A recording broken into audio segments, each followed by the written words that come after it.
কঠিন আমার জন্য। আর আমি একদমই ভালো স্পিকার না। আমি প্রশ্নের উত্তর দিতে পারি খুব ভালো, কিন্তু নিজে খুব সুন্দর করে গুছিয়ে কথা বলতে পারি না। প্রথমত এখানে যে সকল ফ্যাকাল্টিজ আছেন, টিচার্স আছেন, লেকচারার্স আছেন এবং যারা অর্গানাইজ করেছেন, যারা এই প্রজেক্টের সাথে বা এই উদ্যোগের সাথে জড়িত, সবাইকে অসংখ্য ধন্যবাদ আমাকে দাওয়াত দেওয়ার জন্য, আমাকে ইনভাইট করার জন্য। আমি honoured and privileged, I must say that, and thank you so much. সত্যি খুবই ভালো লাগছে। দিস দ্য ফার্স্ট টাইম আমি এই ইউনিভার্সিটিতে এলাম। Such a big university and such a big crowd, and I love this crowd. And আমি খুব ভালো মোটিভেশনাল স্পিচ দিতে পারি না। আমাকে যখন বলছিল ভাইয়া যে আপনাকে একটু মোটিভেশনাল স্পিচ দিতে হবে, তো আমি বলছি যে I am searching for the motivation, how can I say any motivational words. But এতটুকুন বলবো যে আপনারা যে সংস্থা লিও, ছোট্ট একটি সংস্থা, সুন্দর করে গুছিয়ে কাজ করছেন এবং আমি শুনে খুবই ভালো লেগেছে যে আপনারা সমাজের জন্য কিছু করছেন। নর্মালি আমরা কি করি, আমরা দোষারোপ করতে পারি যে আমাদের সোসাইটিতে এটা হচ্ছে না, ওটা হচ্ছে না, ওটা কেন করা হচ্ছে না, এটা কেন করা হচ্ছে না, কিন্তু আমরা কখনো উদ্যোগ নিতে পারি না।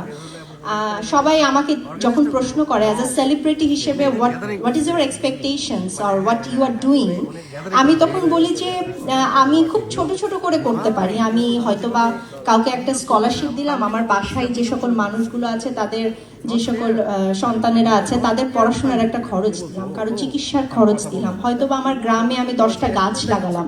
কিন্তু আমি একার পক্ষে যতটুকুন পারি আমি চেষ্টা করি।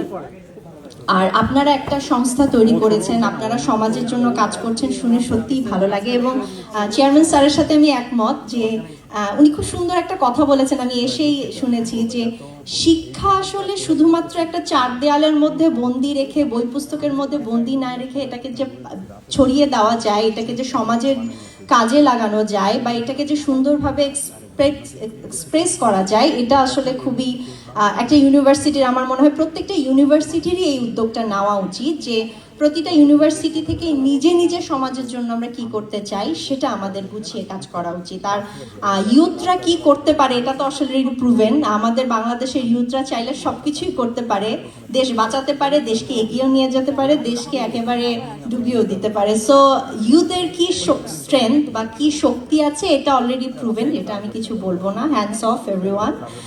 আর আরো একটা ছোট ছোট করে কথা বলবো যে আপনাদের যেহেতু সমাজের জন্য, সমাজের ভালোর জন্য এবং মানুষের ভালোর জন্য আপনারা কাজ করছেন, ছোট ছোট করে এগিয়ে যান। ছোট্ট একটি জায়গাকে অনেক বড় করে প্রেজেন্ট করেন, আরও করেন মানুষের জন্য। আমরা সবসময় আপনাদের পাশে আছি এবং সবসময় থাকবো। Best of luck, thank you so much. এর চাইতে মোটিভেশন আর আমি দিতে পারছি না। এখন আমাকে যদি কেউ প্রশ্ন করতো তাহলে আমি আসলে উত্তর দিতে পারতাম, but thank you so much. And again I am privileged and honoured. Thanks for inviting me here. Thank you so much. ধন্যবাদ ম্যাম। আপনি টেলিভিশনের পর্দা থেকে অনেক বেশি সুন্দর কবি।